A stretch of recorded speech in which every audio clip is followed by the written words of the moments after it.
Hello, welcome to our CWTC Get Connected Community Podcast, where we share experiences, promote services, create health awareness and highlight opportunities available for residents of Oldham.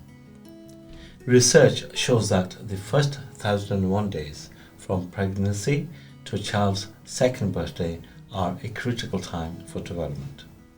Today we are talking about the dad's sport and well-being and have invited Michael Sandiford from Home Start Host and Dad Matters project. Michael, welcome to the studio. Thank you for having me. It's a pleasure, welcome. And we're going to learn a lot more about you and the work that you do. Tell us a bit more about yourself and your role within the project. So I am a dad with autism, and I support dads within the first 1001 days under the Dad Matters project, and my role is the Health and Equalities Coordinator. So I often work with dads that are not really seen within perinatal services, such as antenatal clinics, perinatal mental health organisations, and these dads tend to be young, neurodiverse, a global ethnic majority, as well as LGBT, so gay, bi, trans, plus. Yeah. Excellent. And so for those people who have not heard about you, what exactly is Dad Matters? So Dad Matters is a Home Start project that started off in 2017, and the main role we have within Home Start is to support dads with children under 2 with attachment and bonding and access to services. Lovely. And mainly it's about recognising the dads who are often overlooked in early parenthood support. When they are struggling, they don't tend to reach out, they don't access services, and as a project, by reaching out to those dads, we're encouraging them to find support if they're struggling with bonding with the baby, or having a relationship with the baby. Home Start is a national organisation, isn't it? It's up and down the country, and its main line is childhood can't wait. Yeah. So we're all around about the children and supporting families. Okay, lovely. You mentioned that the project supports dads during the first 1001 days. It shows as part of the research in terms of the child's life. Why is that particular time so important? For a lot of reasons, really. One of the reasons we often speak to dads about is brain development. Up until the age of 2, you're actually only developed in the brain by 80%. You're born with far more brain cells than you are when you are older, and it's about feeling safe and secure and being taught those lessons by your mum, dad. And the reason it's so important is because dad's role and mum's role are both important but yet different at the same time. Mums are the more nurturing. Is this a time where strong attachments are needed and that bonding that's required with the child? We don't remember when we were babies, but as babies we're new to the world.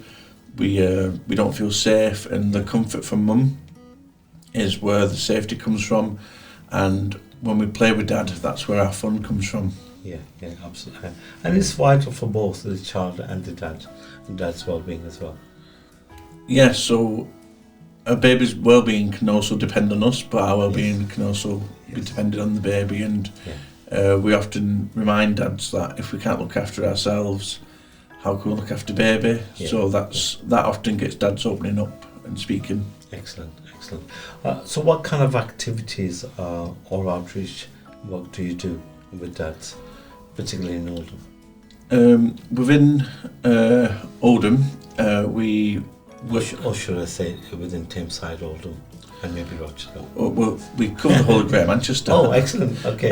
So probably easier to tell what we do over the whole of Greater Manchester, because it would cover Oldham. Yes. We attend local clinics and hospitals for outreach. Right. which is quite simply giving out leaflets to dads in the waiting rooms or on the postnatal antenatal wards. Yeah, I remember going to antenatal classes myself. Yeah, we often support those as well by doing dad chats where we speak about labour and beyond with dads and the worries they may have. During the outreach though, it's a simple case of handing a leaflet. We call our Day Dad leaflet. Right. Has a lot of useful information about becoming a dad for the first time, or maybe the third or fourth time. Yeah.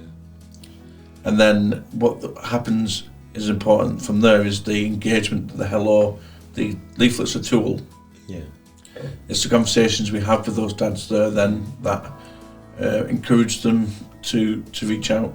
Yeah, and it creates that networking as well, isn't it, and team building, and they get to socialise as well with other dads with this sport. Must be other activities. Maybe do you do a walk and talk, for example? Yeah, so we often host walk and talks where dads can come, Brilliant, meet other dads.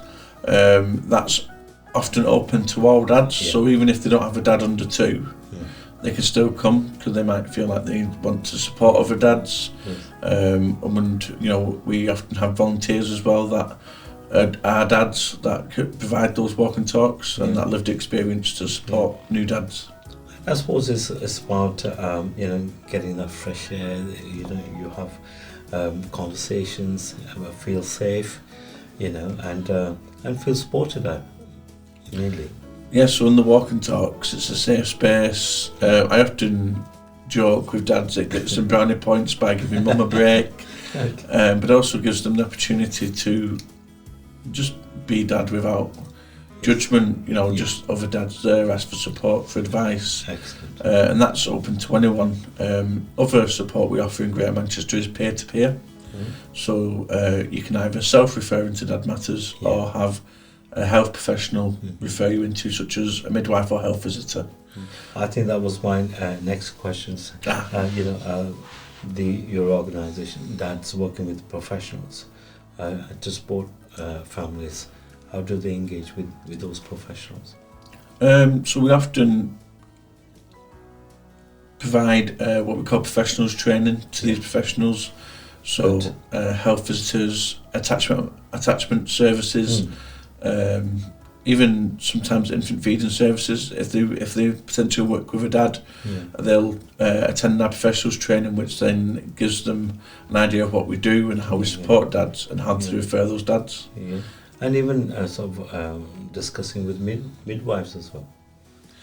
Yeah, so we often speak to midwives when we're doing our outreach as well, and keeping them up to date with what we're doing, because they sometimes see dad before us, which then gives them a chance to ask dad how they are and if they're coping, and if they feel like dad might be struggling and needs some extra support, they then offer a referral.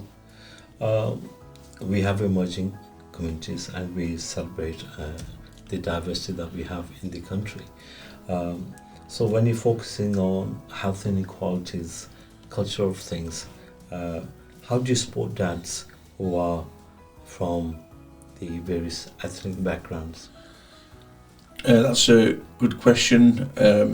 We recognise that some cultures or some families don't really talk about mental health or well-being and the importance of it. But then sometimes those dads recognise they might be struggling with the relationship with baby.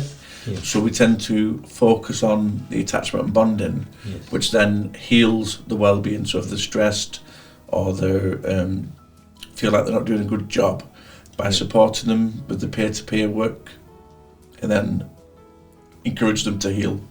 Lovely. And it's about connecting them to the services which they might not have or know about the services that are available to support them. And sometimes they don't know they're entitled to it as well, such as asylum seekers and refugees are entitled to specific services that they actually don't know. So as part of the role, it's identifying those services and then enabling them to access them. Good. And of course we talk about culture, the stigma, but there are language barriers as well. And by way of communication, how do we get across What type of awareness, what type of communications we can make with them? That can be difficult at times. Unfortunately, we don't have interpreters. Sometimes Google Translate has helped, but I've often found it's not really been a barrier as such yet. Good. And I think one of the ways could be with all the different people coming from different backgrounds, they can become part of that volunteering process and identifying what language they can speak, so they can support you as well. Yeah, I actually have a volunteer currently that speaks 5 different languages, which is really helpful. Excellent. We could do with that person. Right, lovely. So many dads can feel unsure or isolated in the early days of the fatherhood. How does Dad Matters help them to feel more connected and confident in their role? So I touched on that a bit earlier, just providing a safe space.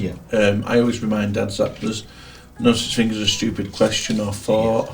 And we also deliver a new dad workshop, which is what it is on the tin, New Dad Workshop, when we go through information that enables dad to know he's doing a good job. So lots of practical advice. And not just that, also how we biologically change as well.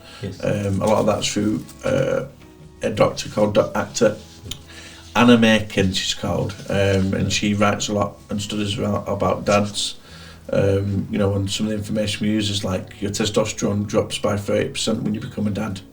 With prolonged contact with that child, which then enables us to be that calm, caring parent. And so when dads know that as well, it also helps them understand why they might feel different or why things might feel more stressful, because they don't have those other hormones that are normally there levelling things out, because they're also going through a rewire.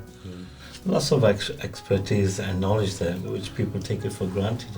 And again, it's about people feeling they're not isolated, they don't have to worry, the help is there, but we need to reach out and identify a good service like yours. I wouldn't say expert, it's just me sharing information that I learn, and it's about passing on the torch, I guess, so to speak, in that information. It's all about learning. Every day is a learning day, Yes. And it's passing on that information to help other people's well-being, really. Empowering one another. Absolutely. That's how I like to I like that word. So what impact have you seen so far in the Greater Manchester from dads who've taken part in your work? That's a good question, because the impact's different for every dad. But I would say we've had a lot of very good success in supporting dads. We often share quotes on our Facebook from dads, and I think, if I remember correctly, over the years we've supported 22,000 dads in Greater Manchester. Brilliant. As a team, which is amazing, really. Absolutely. And with your good support as well, they've felt more bonding with their children. I think I learnt this today, that 70% of our dads have improved knowledge of attachment and bonding, which is really life changing, because that then makes them the dads they want to be and not what they think they might be. Feel more connected. Yes. Excellent. Well done. So any dad listening now to this podcast and wants to get involved, what's the best for them to get in contact with you? They can either ask their health visitor for a referral, or they can just go to our website directly, dadmatters.org.uk, and they can self-refer through there, or they can go onto the Facebook page and message there, and someone will get back to them. Fantastic. And where's your head office, by the way? Ardenshire at Rycroft Hall is where we are, but there's Dad Matters across the country as well. Lovely. So the space that you have where the head office is a quite bigger space? People can come and do activities, get engaged, conversations? We tend to engage dads out in the public, because it's a bit more casual then, and dads open up more, so we might meet at Costa or Nero, Slotmore. Do you help them with shopping when you mentioned Costco? Costa, sorry. Costa. I must have misspoke, sorry. No, it's probably me. Yeah, so they get a nice cup of coffee. Because it's a lot more relaxed. And we're not their friend, but we are there to support them. And if we feel like their friend, they're going to talk to them also, going for that coffee and make it non-judgmental and safe. Yeah. And even then, sometimes we might get a coffee and walk. It doesn't have to be in the cafe. Right. So we often try and make it as relaxing as possible. So important that is, just to have that informal, friendly and trusted chat and discussion, isn't it? Yeah, and sometimes, dads might not speak. I once sat with a dad for an hour, he didn't speak, and I just stayed with him, and then when the hour was over, I said, I'm going to have to go now, but thank you for your time. And he looked at me a bit strange, but then a week later when we met up again, he told me everything. Brilliant. I think just being there and knowing that I weren't going to judge or force him to say anything, then made him feel comfortable. So next time he told me everything. Excellent. Well, this is how do you actually get them to speak up to you and feel that you're a trusted person and they can talk to you. Yeah, and it's just, I think, like the one environment, so the cafe, but then just being myself also helps. I like to think I'm a nice person, and you are a nice person. It's also being honest with them as well. Yes. Often I introduce myself as a dad too, and that I have a child as well. Yes. So then they know that they're actually speaking to another dad, that I will be able to have an understanding of what they're going through. Yes. And don't get me wrong, I might not experience what they've experienced, and they might not experience what I experienced, but every situation is different. Yeah, but we can put ourselves in their shoes, which makes it a powerful opportunity to open up. Good. And with your knowledge and experience as well, you can signpost them where you think they need further support or something appropriate that could help them. Yes, so we often signpost them to talking therapies. Right. If they feel like they're not doing well mentally, then talking therapies tends to be the first place we go and suggest. And also Andy's Man Club. Right. That's a very good one. They do a lot of life-saving work, Andy's Man Club, so we often give them a shout out to the dads.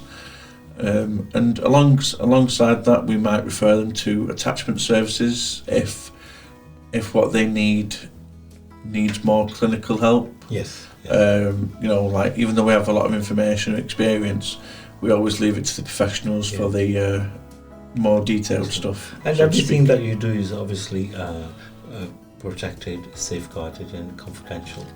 Yes. We follow our own safeguarding rules, and and we follow the green paper as well, because we work with babies, not just the dad. We also work with the babies. So we follow the green paper, and also our safeguarding policies. And dads understand that, and they know unless they're going to hurt themselves or someone else, then we don't keep it a secret. We have to tell someone, and we always tell them we're open in front and they're open up in front. There are borderlines. Michael, have we missed anything that you want to express, sense, or say? I think I would like to say that dads are not alone. Like, we're here to support them. We've got a Facebook group as well, a private one, so even if they don't want face-to-face support or go on our walk and talks, we have a Facebook group that's a safe space for them to ask questions or vent. And you don't have to have a child under 2. You could have teenagers and you want to vent, you can come there. It's a safe space. And just to know that they do matter. Yes, absolutely. And they're not alone. Simple as that. Yes. Well done, Michael. Great piece of work that you're doing. What do you think of our setup here? I think it's fantastic. Very impressed. It's a very professional, and I feel like when he came in. feel like I'm in an actual ITV Granada. Yeah. I think it's one of the great resource in the borough, which people can use services, people like yourselves, and even people who have experiences where we can learn from. Thank you very much for coming, and we will have your contact details on the podcast, and hopefully and get more people coming towards it, through your door and help them through their well-being. Thank you. It's a pleasure meeting. Thank you. It's a pleasure, Matthew. Thank you for watching, and please do get in contact with Michael and their good service, and also visit CWTC here. See you soon. God bless.